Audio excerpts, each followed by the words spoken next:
High command തന്നെ ഇപ്പോൾ അവസരം ഒരുക്കിയിരിക്കുന്നു. സ്വാഭാവികമായും ശശി തരൂരിന് അദ്ദേഹത്തിൻ്റെ പരാതികൾ, പരിഭവങ്ങൾ, നേതൃത്വത്തെക്കുറിച്ചുള്ള അദ്ദേഹത്തിൻ്റെ വിമർശനങ്ങൾ ഒക്കെ പറയാൻ കിട്ടുന്ന അവസരമാണ്. സ്വാഭാവികമായും അദ്ദേഹം അത് ഉപയോഗപ്പെടുത്തും. ഒരു മഞ്ഞുരുക്കത്തിലേക്ക് തുടർന്ന് കാര്യങ്ങൾ എത്തിക്കാനായിരിക്കും നേതൃത്വത്തിനും താല്പര്യം. ശശി തരൂരിനെ ഏതെങ്കിലും അർത്ഥത്തിൽ പിണക്കി മുന്നോട്ട് പോകാൻ കോൺഗ്രസ് ഹൈക്കമാൻഡോ സംസ്ഥാനത്തെ കോൺഗ്രസ് നേതൃത്വമോ ഒന്നും ഈ ഘട്ടത്തിൽ ആഗ്രഹിക്കുന്നില്ല. അതുകൊണ്ടാണ് ഇന്നലേക്ക് ശേഷം ഒരു പരസ്യ പ്രതികരണത്തിൽ നിന്നും സംസ്ഥാന നേതാക്കളൊക്കെ ഒരു പരിധിവരെയും വഴിമാറി സഞ്ചരിച്ചത് എന്നുകൂടി നമ്മൾ മനസ്സിലാക്കേണ്ടതുണ്ട്. സ്വാഭാവികമായും ഇന്നത്തോടുകൂടി ഒരു മഞ്ഞുരുക്കം രൂപപ്പെടും എന്ന് തന്നെ നമുക്ക് പ്രതീക്ഷിക്കാം.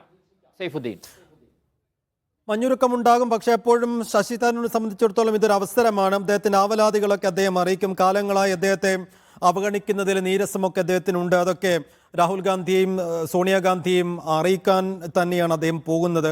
ആ നിലക്ക് അദ്ദേഹത്തെ പുതുതായി ഇതുവരെയുള്ളതിൽ നിന്ന് മാറി പുതിയ തരത്തിൽ എന്തെങ്കിലുമൊക്കെ ഒരു പരിഗണനകളിലേക്ക് കൊണ്ടുപോകും എന്നതിന് എന്തെങ്കിലും സൂചനകൾ കാണാമോ സാജു? അദ്ദേഹത്തിന് എന്തെങ്കിലും പദവി എന്നത് അദ്ദേഹത്തിന്റെ പോലും ആവശ്യമായിരിക്കില്ല. കാരണം കോൺഗ്രസിനെ സംബന്ധിച്ച് ഇപ്പോൾ അദ്ദേഹത്തിന് കോൺഗ്രസിന്റെ ഇപ്പോഴത്തെ രാഷ്ട്രീയ സാഹചര്യങ്ങളിൽ നൽകാൻ കഴിയുന്ന ഏറ്റവും വലിയ പദവി തന്നെ അദ്ദേഹത്തിന് നൽകിയിട്ടുണ്ട്. കോൺഗ്രസിന്റെ ഏറ്റവും ഉന്നതമായ സമിതിയായ പ്രവർത്തക സമിതിയിലെ അംഗത്വം, സ്ഥിരം അംഗത്വം എന്നുള്ളത് വളരെ പ്രധാനപ്പെട്ടതാണ്. അത്തരം ഒരു പദവിയിലിരിക്കുന്ന, അതുകൊണ്ട് തന്നെ ഏതെങ്കിലും കോൺഗ്രസ് പാർട്ടിയിൽ ഏതെങ്കിലും പദവിയുടെ കുറവ് ശശി തരൂരിന് ഇല്ല. ഒപ്പം തന്നെ അദ്ദേഹം ജനപ്രതിനിധിയാണ്. ഇതെല്ലാം പരിഗണിച്ചുകൊണ്ടും അദ്ദേഹം കുറച്ചുകൂടി വിശാലമായ ഇടപെടലുകൾക്കുള്ള അവസരത്തെയാണ് പാർലമെന്റിലടക്കം പ്രതീക്ഷിക്കുന്നത്.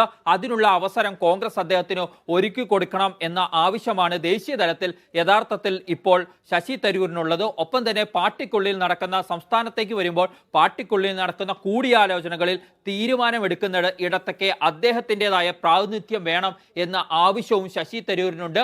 അത്തരം പരിഗണനകൾ ശശി തരൂരിന് കേരളത്തിലും ലഭിക്കുന്നില്ല എന്നതാണ് അദ്ദേഹത്തിൻ്റെ ഏറ്റവും പ്രധാനപ്പെട്ട പരിഭവം. മറ്റ് ചില നേതാക്കൾ, അതായത് KPCC അധ്യക്ഷനും അതുപോലെ തന്നെ പ്രതിപക്ഷ നേതാവും മുൻ പ്രതിപക്ഷ നേതാവും ഒക്കെ അടങ്ങുന്ന ആളുകൾ ചേർന്ന് കാര്യങ്ങൾ തീരുമാനിക്കുന്നു. അവിടെ പ്രവർത്തക സമിതി അംഗമായിട്ട് പോലും തന്നോട് ഒരു കൂടിയാലോചനയും നടത്തുന്നില്ല എന്നതടക്കമുള്ള പരിഭവങ്ങളാണ് അദ്ദേഹത്തിനുള്ളത്. അപ്പോൾ സ്വാഭാവികമായി പ്രവർത്തക സമിതി അംഗത്തിൻ്റെ ഒരു അംഗീകാരം ദേശീയ തലത്തിലും സംസ്ഥാന തലത്തിലുമൊക്കെ പാർട്ടി അദ്ദേഹത്തിന് നൽകണം എന്ന ഒരു നാമമാത്രമായ ഒരു ആവശ്യം മാത്രമേ സത്യത്തിൽ ശശി തരൂരിന് ഉള്ളൂ എന്നുള്ളതാണ് വസ്തുത.